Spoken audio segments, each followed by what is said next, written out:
My dear students, welcome to live class. ನಾವೀಗಾಗಲೇ Weber ಸಿದ್ಧಾಂತವನ್ನು ನೋಡಿದ್ವಿ. ಈಗ ನಾವು ನೋಡೋಣ ಸಾರ್ಜೆಂಟ್ ಪಾರೆನ್ಸ್ ಅವರ ಸಿದ್ಧಾಂತ. ಇಲ್ಲಿ ಸಾರ್ಜೆಂಟ್ ಪಾರೆನ್ಸ್ ಆಂಗ್ಲ ಶಾಸ್ತ್ರಜ್ಞರು ವೆಬರ್ ಅವರ ಸಿದ್ಧಾಂತ ವಾಸ್ತವಿಕವಾಗಿರ್ತಕ್ಕಂಥದ್ದಲ್ಲ ಅಂತ ಹೇಳಿ ಟೀಕೆ ಮಾಡಿ ತಾವೇ ಒಂದು ಸಿದ್ಧಾಂತವನ್ನು ರಚನೆ ಮಾಡ್ತಾರೆ. His theory is based upon a statistical analysis of data. He claimed that the relation of an industry to an area is not so important as the relation of the industry to the distribution of the occupied population as whole. ಅಂದರೆ ಆ ಉದ್ಯೋಗವನ್ನು ಮಾಡ್ತಕ್ಕಂಥ ಕಾರ್ಮಿಕರನ್ನು ಅವಲಂಬಿಸಿಕೊಂಡಿರುತ್ತದೆ ಅಂತ ಹೇಳಿ ಇಲ್ಲಿ ಅವರು ವಿಷಯವನ್ನು ಸ್ಪಷ್ಟಪಡಿಸ್ತಾರೆ. ನೋಡಿ, ಫ್ಲಾರೆನ್ಸ್ ಅವರ ಪ್ರಕಾರ ಉದ್ಯಮಿಗೂ ಪ್ರದೇಶಕ್ಕೂ ಇರುವಂಥ ಸಂಬಂಧಗಳು ಅಷ್ಟು ಮಹತ್ವ ಇರ್ತಕ್ಕಂಥದ್ದಲ್ಲ. ಆದರೆ ಉದ್ಯಮಿಗೂ ಮತ್ತು ವೃತ್ತಿ ನಿರತ ಜನಸಂಖ್ಯೆಯ ವಿತರಣೆಗೂ ಇರುವಂಥ ಸಂಬಂಧವೇ ಬಹಳ ಮಹತ್ವ ಇರತಕ್ಕಂಥದ್ದು ಅಂತ ಹೇಳ್ತಾರೆ ಸಾರ್ಜೆಂಟ್ ಪಾರೆನ್ಸ್ ಅಂತಕ್ಕಂಥ ಅರ್ಥಶಾಸ್ತ್ರಜ್ಞರು. ಹಾಗಾಗಿ ಉದ್ಯಮಿಯ ವಿತರಣೆ ಅಂತಕ್ಕಂಥದ್ದು ಅಂದರೆ distribution of units or industry, ಅದು ಬೇರೆ ಬೇರೆ ಕಡೆ ವರ್ಗಾವಣೆ ಆಗಲಿಕ್ಕೆ ಏನು ಕಾರಣ ಅಂತಂದರೆ ಆ ಉದ್ಯಮಿಗೆ ಸಂಬಂಧಪಟ್ಟಂಥ ಕಾರ್ಮಿಕರು ಆ ಕೆಲಸವನ್ನು ಮಾಡಲಿಕ್ಕೆ ಏನು ಅರ್ಹರಿರ್ತಾರೆ ಅಥವಾ ಮಾಡಲಿಕ್ಕೆ ರೆಡಿ ಆಗಿರ್ತಾರೋ ಅವರನ್ನು ಅವಲಂಬಿಸಿಕೊಂಡು ಉದ್ಯಮಗಳು ಸ್ಥಾಪಿಸಲ್ಪಡ್ತವೆ ಅಂತ ಸಾರ್ಜೆಂಟ್ ಫ್ಲಾರೆನ್ಸ್ ಅವರು ಹೇಳ್ತಾರೆ. ಹಾಗಾಗಿ ಉದ್ಯಮಿಯ ವಿತರಣೆ ಮತ್ತು ಜನಸಂಖ್ಯೆಯ ವಿತರಣೆಯ ನಡುವೆ ಸಂಬಂಧ ಕಲ್ಪಿಸಲ್ಪಡ್ತದೆ. ವೃತ್ತಿ ನಿರತವಾಗಿರ್ತಕ್ಕಂಥ ಜನಸಂಖ್ಯೆ ವಿತರಣೆಯನ್ನು ಗಣನೆಗೆ ತೆಗೆದುಕೊಂಡು ಅವರು ವಿಷಯವನ್ನು ಸ್ಪಷ್ಟೀಕರಿಸ್ತಾರೆ ಸಾರ್ಜೆಂಟ್ ಪಾರೆನ್ಸ್ ಅವರು ಎರಡು ಹೊಸ ಪರಿಭಾವನೆಗೆ ಸೂತ್ರಗಳನ್ನು ಉಪಯೋಗಿಸ್ತಾರೆ. ಏನು ಎರಡು ಅಂಶಗಳಲ್ಲಿ ಪರಿಗಣಿಸಿಕೊಳ್ತಾರೆ. ಒಂದು ಏನು, ಲೊಕೇಶನ್ ಫ್ಯಾಕ್ಟರ್, ಸ್ಥಳ ನಿರ್ದೇಶನದ ಅಂಶ. ಎರಡು, ಸ್ಥಳೀಕರಣದ ಗುಣಕ, ಕೋಎಫಿಷಿಯಂಟ್ ಆಫ್ ಲೊಕ್ಯಾಲಿಟೇಷನ್, ಸ್ಥಳೀಕರಣದ ಗುಣಕ. ಹಾಗಾಗಿ ಈ ಎರಡು ಅಂಶಗಳಲ್ಲಿ ನಾವೇನು ನೋಡೋಣ. ಏನು, ಲೊಕೇಶನ್ ಫ್ಯಾಕ್ಟರ್. ಇಲ್ಲಿ location factor also known as location quotient refers to an index of the degree of concentration of an industry is in a particular reason or place. ಒಂದು ನಿರ್ದಿಷ್ಟ ಪ್ರದೇಶವನ್ನು ಅವಲಂಬಿಸಿಕೊಳ್ತಕ್ಕಂಥ ಪ್ರಮಾಣ ಹೆಚ್ಚಿರುವಂಥದ್ದು, ಕಡಿಮೆ ಇರತಕ್ಕಂಥದ್ದು, ಸಮತೋಲನ ಇರುವಂಥದ್ದನ್ನು ಇಲ್ಲಿ ಅವರು ವಿಶ್ಲೇಷಿಸ್ತಾರೆ. ಹಾಗಾಗಿ ಸ್ಥಳ ನಿರ್ದೇಶನದ ಅಂಶ ಒಂದು ನಿರ್ದಿಷ್ಟವಾಗಿರ್ತಕ್ಕಂಥ ಪ್ರದೇಶದಲ್ಲಿ ಕೈಗಾರಿಕೆಗಳ ಕೇಂದ್ರೀಕೃತ ಪ್ರಮಾಣವನ್ನು ಸೂಚಿಸುವಂಥ ಸೂಚ್ಯಾಂಕವಾಗಿರ್ತದೆ ಅಂತ ಹೇಳ್ತಾರೆ. ಹಾಗಾಗಿ ಒಂದು ಸಂಖ್ಯೆಯನ್ನು ಇನ್ನೊಂದು ಸಂಖ್ಯೆಯಿಂದ ಭಾಗಿಸಿದರೆ ಬರುವಂಥ ಸಂಖ್ಯೆಗೆ ಲಬ್ಧ ಅಥವಾ ಭಾಗಲಬ್ಧ ಅಂತ ಕರೀತಾರೆ.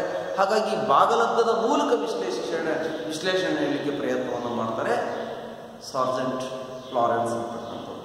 ಹಾಗಾಗಿ ನಿರ್ದಿಷ್ಟ ಪ್ರದೇಶದಲ್ಲಿ ನಿರ್ದಿಷ್ಟ ಉದ್ದಿಮೆಯಲ್ಲಿ ತೊಡಗಿದ ಒಟ್ಟು ಕಾರ್ಮಿಕರ ಪ್ರತಿಶತ ಪ್ರಮಾಣವನ್ನು ನೋಡಿ, ನಿರ್ದಿಷ್ಟ ಪ್ರದೇಶದಲ್ಲಿ ನಿರ್ದಿಷ್ಟ ಉದ್ದಿಮೆಯಲ್ಲಿ ತೊಡಗಿದಂಥ ಒಟ್ಟು ಕಾರ್ಮಿಕರ ಪ್ರತಿಶತ ಪ್ರಮಾಣವನ್ನು ಇಡೀ ದೇಶದಲ್ಲಿ ಆ ಉದ್ದಿಮೆಯಲ್ಲಿ ತೊಡಗಿದ ಒಟ್ಟು ಕಾರ್ಮಿಕರ ಪ್ರತಿಶತ ಪ್ರಮಾಣದಿಂದ ಭಾಗಿಸಿದರೆ ಬರುವಂಥ ಭಾಗಲಬ್ಧವೇ ನಿರ್ದೇಶನದ ಅಂಶವಾಗಿದೆ ಅಂತ ಹೇಳ್ತಾರೆ. ಅಂದರೆ ನಿರ್ದಿಷ್ಟ ಪ್ರದೇಶದಲ್ಲಿ ಭಾಗಿಯಾಗಿರ್ತಕ್ಕಂಥ ಕಾರ್ಮಿಕರು, ಆ ಪ್ರದೇಶದಲ್ಲಿ ಭಾಗಿಯಾಗಿರ್ತಕ್ಕಂಥ ಕಾರ್ಮಿಕರು, ಒಟ್ಟು ರಾಷ್ಟ್ರದಲ್ಲಿ ಭಾಗಿಯಾಗಿರ್ತಕ್ಕಂಥ ಕಾರ್ಮಿಕರು, ಒಟ್ಟು ರಾಷ್ಟ್ರದಲ್ಲಿ ಒಂದು ನಿರ್ದಿಷ್ಟ ಉದ್ದಿಮೆಯಲ್ಲಿ ಅಥವಾ textile industry, cement industry, sugar can industry, steel and iron industry, anything, jute industry, ಇದಕ್ಕೆ ಸಂಬಂಧಪಟ್ಟಂತೆ ಭಾಗಿಯಾಗಿರ್ತಕ್ಕಂಥ ಒಟ್ಟು ರಾಷ್ಟ್ರದಲ್ಲಿರ್ತಕ್ಕಂಥ ಕಾರ್ಮಿಕರ ಸಂಖ್ಯೆಗೆ ಭಾಗಿಸುವುದರ ಮೂಲಕ ಇಲ್ಲಿ ಹೇಳಲಿಕ್ಕೆ ಪ್ರಯತ್ನವನ್ನು ಮಾಡ್ತಾರೆ ಸಾರ್ಜೆಂಟ್ ಪಾರೆನ್ಸ್ ಅವರು.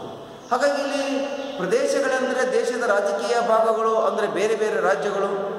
ಉದಾಹರಣೆಗೆ ಕರ್ನಾಟಕ, ಮಹಾರಾಷ್ಟ್ರ, ತಮಿಳುನಾಡು, ಗುಜರಾತ್ ಮೊದಲಾದಂಥ ರಾಜ್ಯಗಳು ಅಂತ ಹೇಳೋಣ. ಯಾವುದೊಂದು ಉದ್ದಿಮೆಯು ಇಡೀ ದೇಶದಲ್ಲಿ ತುಂಬ ಸಮಾನವಾಗಿ ಹಂಚಿ ಹೋಗಿದ್ದರೆ ಆಗ ಪ್ರತಿಯೊಂದು ದೇಶಕ್ಕೂ ಸ್ಥಳ ನಿರ್ದೇಶನದ ಅಂಶ ಒಂದಕ್ಕೆ ಸಮವಾಗಿರುತ್ತದೆ ಅಂತಕ್ಕಂಥದ್ದನ್ನು ಇಲ್ಲಿ ಹೇಳ್ತಾರೆ. ಹಾಗಾಗಿ ಒಂದಕ್ಕಿಂತ ಹೆಚ್ಚು ಅಂದರೆ ಹೆಚ್ಚು ಒಲವು ಇರತಕ್ಕಂಥದ್ದು, ಭಾಗಿಸುವುದರ ಮೂಲಕ ಒಂದಕ್ಕಿಂತ ಹೆಚ್ಚು ಇದ್ದರೆ ಆ ಪ್ರದೇಶದಲ್ಲಿ ಉದ್ಯಮಗಳ ಒಲವು ಹೆಚ್ಚಿದೆ, ಒಂದಕ್ಕಿಂತ ಕಡಿಮೆ ಇದ್ದರೆ ಆ ಪ್ರದೇಶದಲ್ಲಿ ಉದ್ಯಮದ ಒಲವು ಪ್ರಮಾಣ ಕಡಿಮೆ ಇದೆ ಅಂತ ವಿಶ್ಲೇಷಿಸ್ತಾರೆ. ಹಾಗಾಗಿ ಒಂದಕ್ಕಿಂತ ಹೆಚ್ಚು ಇದ್ದರೆ ಆ ನಿರ್ದಿಷ್ಟ ಪ್ರದೇಶವು ಆ ಉದ್ಯಮಿಯಲ್ಲಿ ಹೆಚ್ಚಿನ ಪಾಲನ್ನು ಹೊಂದಿರ್ತದೆ, ಮತ್ತು ಒಂದು ವೇಳೆ ಅದು ಒಂದಕ್ಕಿಂತ ಕಡಿಮೆ ಇದ್ದರೆ ಆ ನಿರ್ದಿಷ್ಟ ಪ್ರದೇಶವು ಆ ಉದ್ಯಮಿಯಲ್ಲಿ ಕಡಿಮೆ ಪಾಲನ್ನು ಹೊಂದಿದೆ ಅಂತ ತಿಳಿದುಕೊಳ್ಳಬೇಕಾಗುತ್ತೆ. ಹೀಗೆ ಸ್ಥಳ ನಿರ್ದೇಶನವನ್ನು ಹೇಳ್ತಾರೆ. ಉದಾಹರಣೆಗಾಗಿ ನಾವು ನೋಡೋದಾದರೆ ರೈಟ್ ಡೌನ್ ಬರ್ಕೊಳ್ಳಿ. ಏನು? ಒಟ್ಟು ಕೈಗಾರಿಕೆಯಲ್ಲಿದ್ದ ಕಾರ್ಮಿಕರ ಸಂಖ್ಯೆ, ಒಟ್ಟು ಕೈಗಾರಿಕೆಯಲ್ಲಿದ್ದ ಕಾರ್ಮಿಕರ ಸಂಖ್ಯೆ ಎಷ್ಟು? 8 lakh. Total number of industrial workers in the country, ಒಟ್ಟು ಕಾರ್ಮಿಕರು ಭಾಗಿಯಾಗತಕ್ಕಂಥದ್ದು ರಾಷ್ಟ್ರದಲ್ಲಿ 8 ಲಕ್ಷ. ಇನ್ನು ನೆಕ್ಸ್ಟ್ ಪಾಯಿಂಟ್, ಒಟ್ಟು ಟೆಕ್ಸ್ಟೈಲ್ ಇಂಡಸ್ಟ್ರಿಯಲ್ಲಿ, ಒಟ್ಟು ಟೆಕ್ಸ್ಟೈಲ್ ಕೈಗಾರಿಕೆಯಲ್ಲಿ ತೊಡಗಿದವರ ಸಂಖ್ಯೆ, total number of workers employed in the textile industry 80,000. ಒಟ್ಟು ಟೆಕ್ಸ್ಟೈಲ್ ಉದ್ಯಮದಲ್ಲಿ ಭಾಗಿಯಾದವರ ಸಂಖ್ಯೆ 80,000. ನೆಕ್ಸ್ಟ್ ಪಾಯಿಂಟ್, ಒಟ್ಟು ಪಶ್ಚಿಮ ಪ್ರಾದೇಶಿಕತೆಯಲ್ಲಿ ತೊಡಗಿದ ಕಾರ್ಮಿಕರ ಸಂಖ್ಯೆ, ಪಶ್ಚಿಮ ಪ್ರಾದೇಶಿಕತೆಯಲ್ಲಿ ತೊಡಗಿದವರ ಕಾರ್ಮಿಕರ ಸಂಖ್ಯೆ ಎಷ್ಟು ಅಂತಂದರೆ 3,20,000. ಇನ್ನು ನೆಕ್ಸ್ಟ್ ಪಾಯಿಂಟ್, ಒಟ್ಟು ಟೆಕ್ಸ್ಟೈಲ್ ಕೈಗಾರಿಕೆಯ ಪಶ್ಚಿಮದ ಕಾರ್ಮಿಕರ ಸಂಖ್ಯೆ, ಪಶ್ಚಿಮ ಭಾಗದೊಳಗೆ ಟೆಕ್ಸ್ಟೈಲ್ ಇಂಡಸ್ಟ್ರಿಯಲ್ಲಿ ಭಾಗಿಯಾಗಿರ್ತಕ್ಕಂಥವ್ರ ಸಂಖ್ಯೆ 40,000. ಹೀಗೆ ಇದನ್ನು ಭಾಗಿಸುವುದರ ಮೂಲಕ ಇಲ್ಲಿ ಹೇಳುವಂಥದ್ದು ಕಂಡು ಬರ್ತದೆ. ಅದನ್ನು ನಾವು ನೋಡೋದಾದರೆ ರೈಟ್ ಡೌನ್. ಏನು? Location factor is equal to ನೋಡಿ, location factor is equal to total number of workers in textile industry employed in the western region. ಅಂದರೆ ಇಲ್ಲಿ ಟೆಕ್ಸ್ಟೈಲ್ ಇಂಡಸ್ಟ್ರಿಯಲ್ಲಿ ಪಶ್ಚಿಮ ಭಾಗದಲ್ಲಿ ಆಗಿರ್ತಕ್ಕಂಥ ಸಂಖ್ಯೆ ಎಷ್ಟು ಅಂತಂದರೆ 40,000 divided by total number of workers in the textile industry throughout the country. ಇಡೀ ರಾಷ್ಟ್ರದಲ್ಲಿ ಟೆಕ್ಸ್ಟೈಲ್ ಉದ್ಯಮದಲ್ಲಿ ಭಾಗಿಯಾಗಿರ್ತಕ್ಕಂಥ ಸಂಖ್ಯೆ 80,000. ಏನು? Divide total industrial population of the western region. ಏನು? ಪಶ್ಚಿಮ ಭಾಗದಲ್ಲಿ ಒಟ್ಟು ಕೈಗಾರಿಕೆಯಲ್ಲಿ ಭಾಗಿಯಾಗಿರ್ತಕ್ಕಂಥ ಸಂಖ್ಯೆ 3,20,000 divided by total industrial population of the country. ಒಟ್ಟು ಟೆಕ್ಸ್ಟೈಲ್ ಉದ್ಯಮದಲ್ಲಿ ಭಾಗಿಯಾಗಿರ್ತಕ್ಕಂಥ ಸಂಖ್ಯೆ, ಒಟ್ಟು ಇಡೀ ರಾಷ್ಟ್ರದಲ್ಲಿ ಭಾಗಿಯಾಗಿರ್ತಕ್ಕಂಥ ಸಂಖ್ಯೆ 8 ಲಕ್ಷ. ಇಲ್ಲಿ ಪಶ್ಚಿಮ ಭಾಗದಲ್ಲಿ 3,20,000, ಒಟ್ಟು ಭಾರತದಲ್ಲಿ ಭಾಗಿಯಾಗಿರ್ತಕ್ಕಂಥ ಸಂಖ್ಯೆ ಎಷ್ಟು ಅಂತಂದ್ರೆ 8 ಲಕ್ಷ. ಹೀಗೆ ಇಲ್ಲಿ ಹೇಳಿರ್ತಕ್ಕಂಥದ್ದು ಕಂಡು ಬರ್ತದೆ. ಅದನ್ನ ಒಂದು ಭಾಗಿಸುವುದರ ಮೂಲಕ ನೋಡಿ, ಏನು? 40,000 ಡಿವೈಡೆಡ್ ಬೈ 80,000 ಭಾಗವೇ 3,20,000 ಡಿವೈಡೆಡ್ ಬೈ 8 ಲಕ್ಷ. ಹಾಗಾಗಿ ಏನು 3 ಇರುವುದು 4 ಡಿವೈಡ್ 8 ಬರ್ತದ, ಡಿವೈಡ್ 4/10 ಬರ್ತದ. ಪಾಯಿಂಟ್ ನೋಡಿ, 4/10 ಬರ್ತದ, ಆರ್ 4/8 ಇಂಟು 10/4. ಅಂದರೆ ಇದು ಕೆಳಗ ಮೇಲೆ ಆಗ್ತದೆ, ಇಂಟು ಮಾಡಿದ್ರೆ ಕೆಳಗ ಮೇಲೆ ಆಗುತ್ತೆ, ಅಥವಾ 10/8 4 10/8 ಆಗ್ತದ.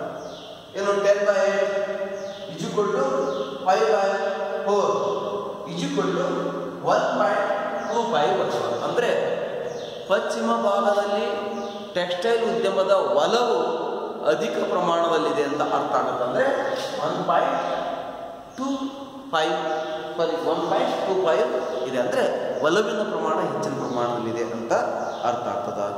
ಇಲ್ಲೊಂದು ರೀತಿಯಲ್ಲಿ ಹೇಳೋದು, ಸಕ್ಕರೆ ಕೈಗಾರಿಕೆಗಳು ಕೇಂದ್ರೀಕರಣ ಹೈದರಾಬಾದ್ ಕರ್ನಾಟಕ, ಬಾಂಬೆ ಕರ್ನಾಟಕ, ಬಯಲುಸೀಮೆ ಕರ್ನಾಟಕ, ಮೈಸೂರು ಕರ್ನಾಟಕ ಅಂತ ನಾವು ಭಾಗಗಳಲ್ಲಿ ಯಾವ ಭಾಗದಲ್ಲಿ ಹೆಚ್ಚಿದೆ ಎಂಬುದನ್ನು ಸೂತ್ರದ ಮೂಲಕ ಹೇಳ್ಬೋದು. ಬಾಂಬೆ ಕರ್ನಾಟಕದಲ್ಲಿ ಹೆಚ್ಚು, ಒಂದಕ್ಕಿಂತ ಹೆಚ್ಚಿನ ಪ್ರಮಾಣದಲ್ಲಿದೆ ಅಂತ ನಾವು ಅಂತಂದ್ರೆ ಆ ಸೂತ್ರವನ್ನು ಕೂಡ ನಾವು ಹಚ್ಚಿಕೊಂಡು ಮಾಡಿದಾಗ, ಈ ಸೂತ್ರವನ್ನು ಹಚ್ಚಿಕೊಂಡು ಮಾಡಿದಾಗ ಒಂದಕ್ಕಿಂತ ಹೆಚ್ಚು 1.25 ಬರಬೇಕಂತ ಏನಿಲ್ಲ, ಅದು ಎಷ್ಟು ಕಡಿಮೆ ಇರುವಂಥದ್ದು ಅಂತಂದ್ರೆ ಅಂದರೆ ಆ ಸಂಖ್ಯೆಯನ್ನು ಅವಲಂಬಿಸಿಕೊಂಡು ಒಲವಿನ ಪ್ರಮಾಣ ಹೆಚ್ಚಿದೆ ಅಂತಕ್ಕಂಥದ್ದನ್ನು ಹೇಳೋದು. ಅಂದರೆ ಇಲ್ಲಿ ಕಾರ್ಮಿಕರು ಆ ಉದ್ದಿಮೆಯಲ್ಲಿ ತೊಡಗತಕ್ಕಂಥ ಟೆಕ್ಸ್ಟೈಲ್ ಉದ್ಯಮದಲ್ಲಿ ಕಾರ್ಮಿಕರು ತೊಡತಕ್ಕಂಥ ಪ್ರಮಾಣವನ್ನು ಅವಲಂಬಿಸಿಕೊಂಡಿರ್ತದೆ ಅಂತ ಹೇಳಿ ಸಾರ್ಜೆಂಟ್ ಲಾರೆನ್ಸ್ ಅವರು ಹೇಳ್ತಾರೆ. ಇನ್ನು point number 2, coefficient of location. Coefficient of location ನೋಡಿ, ಸ್ಥಳೀಕರಣದ ಗುಣವು ಪ್ರತಿಯೊಂದು ಉದ್ದಿಮೆಯ ಕೇಂದ್ರೀಕರಣದ ಬಗ್ಗೆ ತೋರಿಸುವ ಒಲವಿನ ಸಂಕೇತವಾಗಿದೆ. The coefficient of localisation industry indicates the tendency of particular industry to concentrate in or the disperse from a particular region. It is related to a particular industry rather than to a particular region. ಒಂದು ನಿರ್ದಿಷ್ಟ ಪ್ರದೇಶದಲ್ಲಿ ಒಳಗಿರುವಂಥದ್ದು ಕಂಡು ಬರ್ತದೆ ನೋಡಿ. ಕೇಂದ್ರೀಕರಣ ಯಾವುದೋ ಒಂದು ನಿರ್ದಿಷ್ಟ ಪ್ರದೇಶದಲ್ಲಿ ಈಗಾಗಲೇ ಅಸ್ತಿತ್ವದಲ್ಲಿದ್ದ ಉದ್ದಿಮೆ ಘಟಕಗಳು ಅದೇ ಉದ್ದಿಮೆಯ ಇತರ ಘಟಕಗಳಿಗೆ ತೋರಿಸುವಂಥ ಅನುಕೂಲಕರವಾದಂಥ ಇಲ್ಲವೇ ಪ್ರತಿಕೂಲವಾಗಿರ್ತಕ್ಕಂಥ ಪ್ರವೃತ್ತಿಯಾಗಿರ್ತದೆ. ಸ್ಥಳೀಕರಣದ ಗುಣಕವು ಯಾವುದೊಂದು ನಿರ್ದಿಷ್ಟ ಉದ್ಯಮಿಗೆ ಸಂಬಂಧಿಸಿರ್ತದೆ ಹೊರತು ನಿರ್ದಿಷ್ಟ ಪ್ರದೇಶಕ್ಕೆ ಅಲ್ಲ ಅಂತ. ಅಂದರೆ ಉದ್ಯಮಿಗೆ ಸಂಬಂಧಪಟ್ಟ ಒಂದು ಉದ್ಯಮ ಎಲ್ಲಿದೆ ಅಂದರೆ ಅದಕ್ಕೆ ಸಂಬಂಧಪಟ್ಟಂಥ ಉದ್ಯಮಗಳು ಮತ್ತೆ ಬೇರೆ ಬೇರೆ ಉದ್ಯಮಗಳು ಅದಕ್ಕೆ ಸಂಬಂಧಪಟ್ಟಂಥ ಉದ್ಯಮಗಳು ಸ್ಥಾಪಿಸಲ್ಪಡ್ತವೆ ಅಂತ ಹೇಳ್ತಾರೆ ಸಾರ್ಜೆಂಟ್ ಲಾರೆನ್ಸ್. ಹಾಗಾಗಿ ಅದು ದೇಶದ ಯಾವುದೇ ಸ್ಥಳದಲ್ಲಿ ಅಥವಾ ದೇಶದಲ್ಲಿ ಅಥವಾ ಪ್ರದೇಶದಲ್ಲಿ ಉದ್ಯಮಿಯ ಸ್ಥಳೀಕರಣಕ್ಕಾಗಿ ತೋರಿಸುವಂಥ ಪ್ರವೃತ್ತಿಗೆ ಸಂಬಂಧಪಟ್ಟಿರ್ತದೆ ಅಂತ ಹೇಳ್ತಾರೆ. ಅದನ್ನೆಷ್ಟು ನೋಡೋಣ.